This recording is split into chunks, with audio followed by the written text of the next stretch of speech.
these released prisoners will soon find their way back to their prison in the near future. The government should be sincere and learn the lessons that this pandemic has presented to the whole world. Nigeria should invest in its police.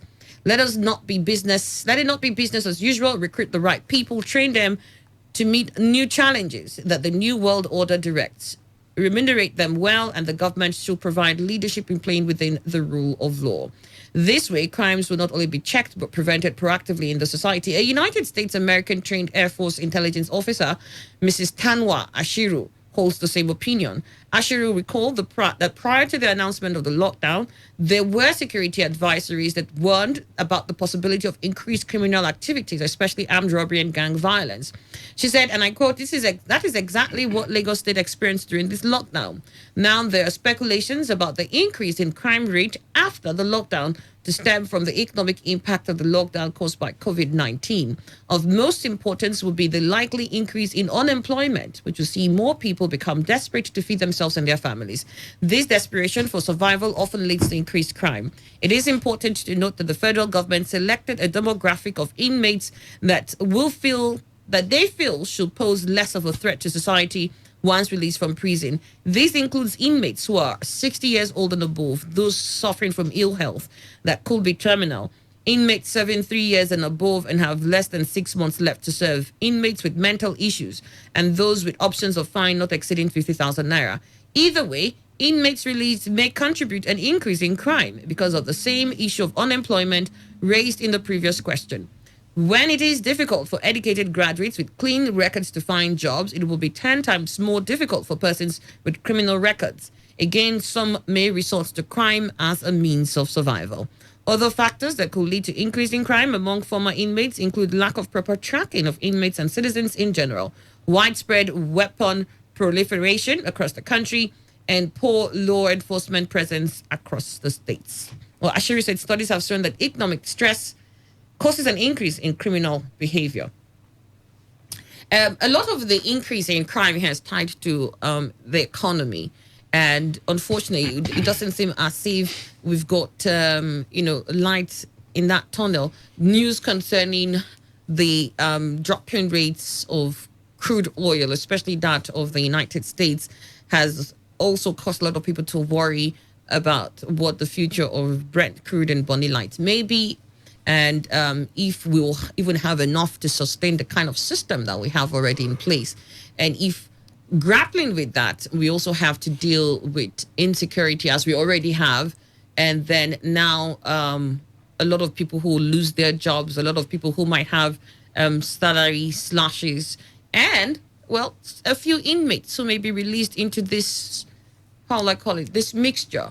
A couple of security experts say this is just the right mix for a crime explosion across the country. Emmanuel.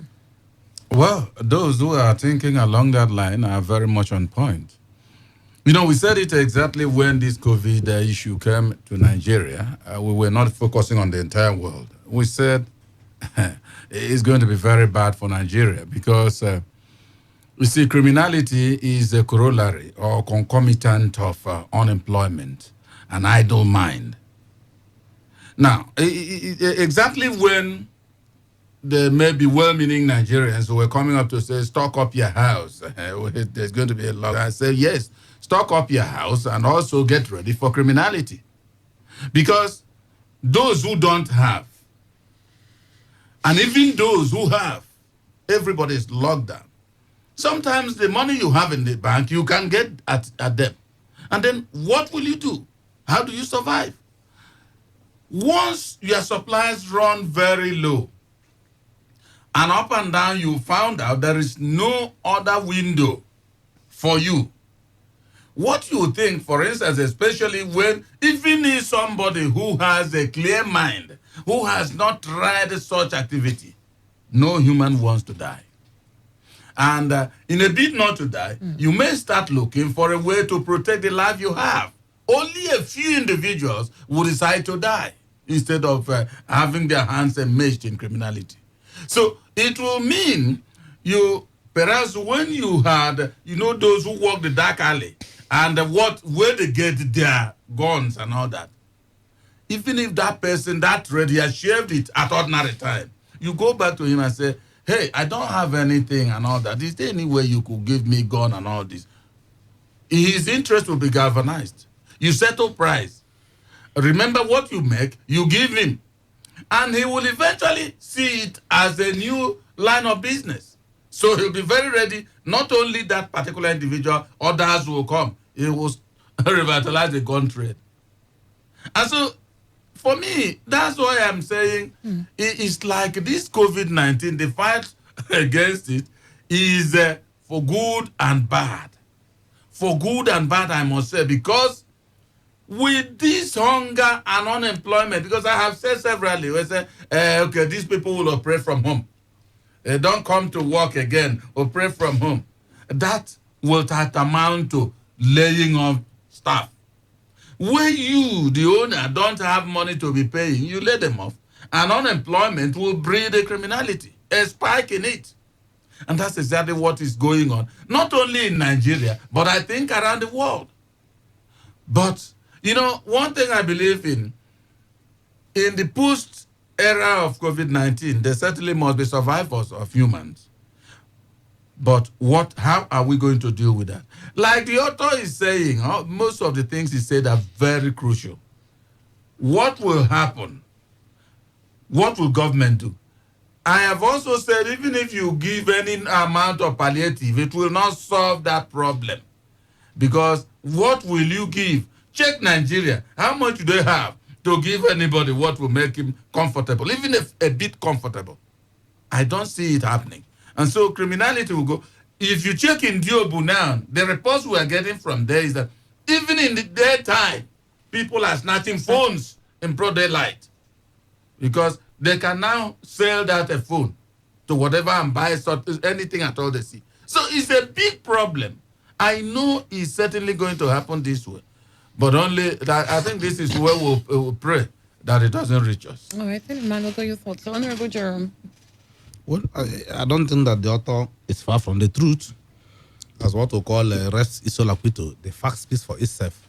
If you look at the happenings, the developments since the enthronement of this COVID-19, you will discover what the fate will be, the backdrop. Now, I remember reading a book when that was talking about the third world nations, the changing notion of security. And then what the author was trying to highlight then was all about how security can be achieved by not necessarily acquiring arms and armament, but seeing that economic well-being is being provided, food and the rest of them. Because, another man, like Emma said, is devil's workshop. And then people are eating up what they have. Those who are into private sector, Nigeria is largely involved into private sector. Many people are self-engaged.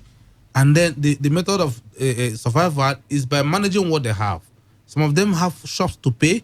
Some of them, even the tenants who are living in various houses, some of them, some estates we are managing, they will tell you that, look, barrister, the rent has expired, but there's COVID-19.